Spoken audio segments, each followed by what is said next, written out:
For those of you who ever have driven a vintage World War II Jeep, they're pretty peppy and quick, but they're not exactly the fastest vehicles out there. So in this video, we're talking about taillights, and all I could think about in my head was, these old jokes of these guys with muscle cars who say, all you gonna see is my taillights. Well, guess what? We've got a taillight video for the G503 Willys MB.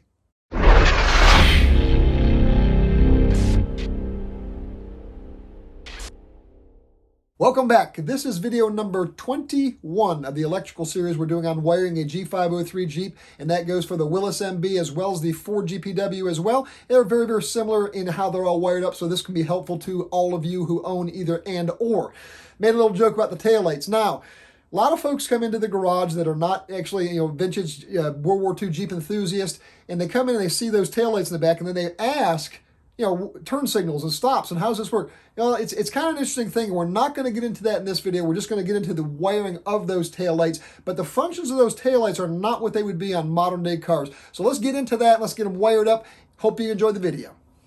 Before we get underneath the Jeep, let's take a look here at our taillight housing, and I want you to pay attention to these sockets because a lot of folks, including myself, have had trouble installing the wires. Now, that's going to be installed upwards in the back with those two ears. If you look closely here, you'll notice you would think that those two slots for the connectors are directly across from each other, but they're not. They're slightly offset, just slightly, and you've got those two little cutouts and recesses where the little tabs on the housing of the connector clip into there, and we'll show you that here in a second. But I want you to be very aware before you get underneath the Jeep that this may seem really simple and it becomes very difficult because those little tabs are so close. Let's take a look here at the connector, and you notice these little dimples that are on the outside here of the housing. One's there and one's on the opposite side. Again, they are not directly across from each other. They're a slight taper off to one side, and then there's this third dimple here, whereas if I pull out this plastic insert on the inside, there's a slot there that plastic insert has to sit into. Otherwise, you will not be able to install the connector.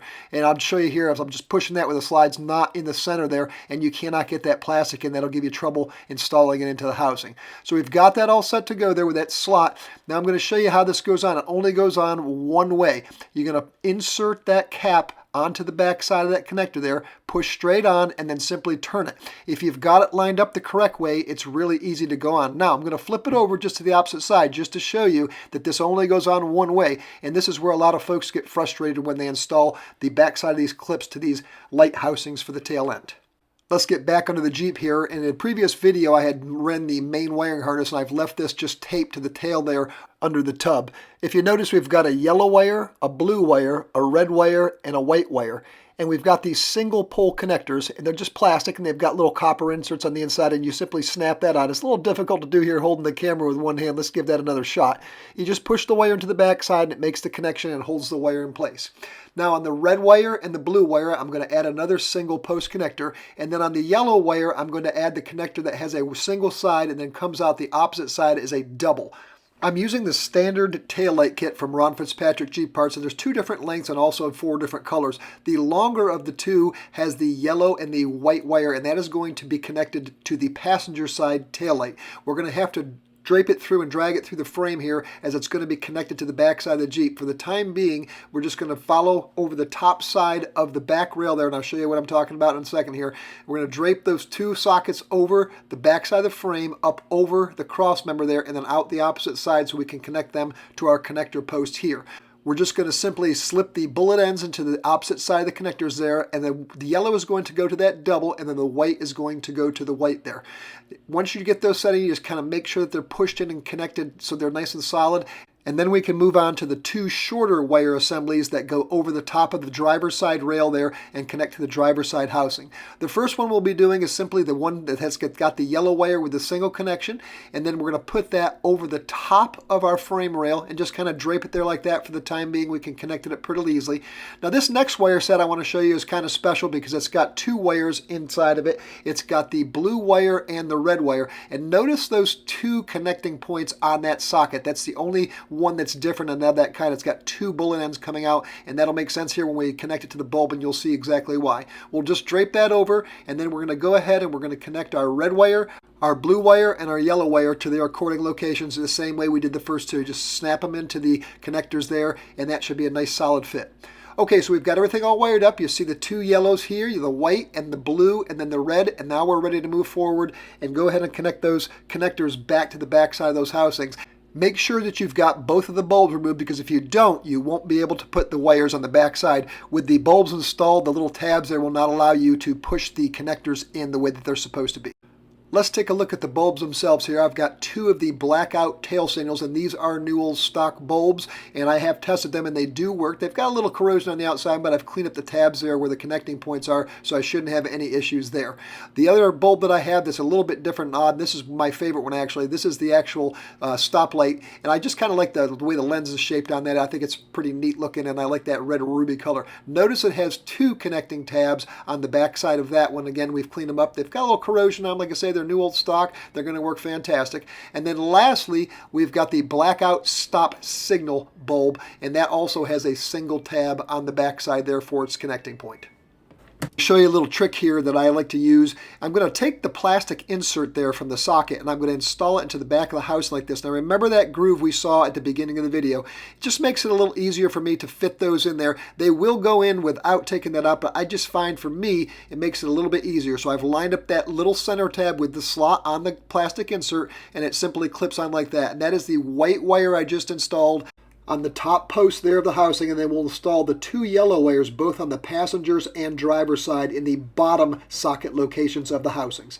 On the top socket of the driver's side housing is where we'll install the dual wire there with the red and the blue, and that just slips in the same way. Now we've got to make sure that we keep those two bullet connectors on the end almost horizontal. I'll show you from the outside of the Jeep why, and we'll just go ahead and connect this last connector. Again, those little tabs only go one way, and if you get frustrated, just turn it on around the back side and it should go on there for you pretty easily. Let's take a look at the outside of the house in there. So we've got the single on the bottom there, the single connector. And at the top, notice how that, when I said it was horizontal, it's slightly offset. We can look here on the bulb and you'll see how exactly what I mean. It's not exactly perfectly straight. It's kind of cocked just a little bit, and those will make the connections there. Let's go ahead and install the bulbs onto the passenger side, and I'll show you the locations of those. So we've got the outside cover, and that cover is going to be oriented like this on the back side of the housing, that small cutout on the top and the larger one on the bottom. And there's two protrusions that are fashioned into the lens cover there on the bulbs that fit perfectly inside those cutouts onto the cover there. And that's going to be the little difficult part, is when you've got to kind of hold those two bulbs together and get that housing back on there. On the lower portion of the housing, we're going to install the blackout tail light, and that just pushes in. This is what I was talking about, how it could be a little difficult. You got to kind of hold it with your finger there, and then we'll put the blackout stop signal light on top and kind of get those aligned up with your two fingers. And then here's the tricky part. You're going to have to slip on that cover and get those two, I'll call them recesses and protrusions on the bulbs, lined up. Once you've got that all together, you should be able to push that cover back onto the housing and line the two screw holes up and then install the screws. Installing the screws, there's a little trick to this too as well. They're pretty long, and you're going to have to kind of feel them in there and get them into the threaded ends inside the housing, and then get them started with your fingers. After you get them started with your fingers, we'll take a straight bladed screwdriver and we'll work back and forth, tightening a little bit at a time so we pull everything into the housing squarely. As you're tightening them down, you're going to notice that it'll get a little bit more difficult as you get closer to where those covers will meet those stops. So you don't want to over tighten them. You just want to get them run down there nice and snug where the cover there is secure to the back side of the housing. On the driver's side, we'll have installed the cat's eye stop signal there, and also the blackout tail light, the same as we did on the other side, the same way, just holding the bulbs in and installing the outside face cover there. We're all set to go on the outside, so let's go underneath the Jeep now and let's get those wires secured to the back side of the tub.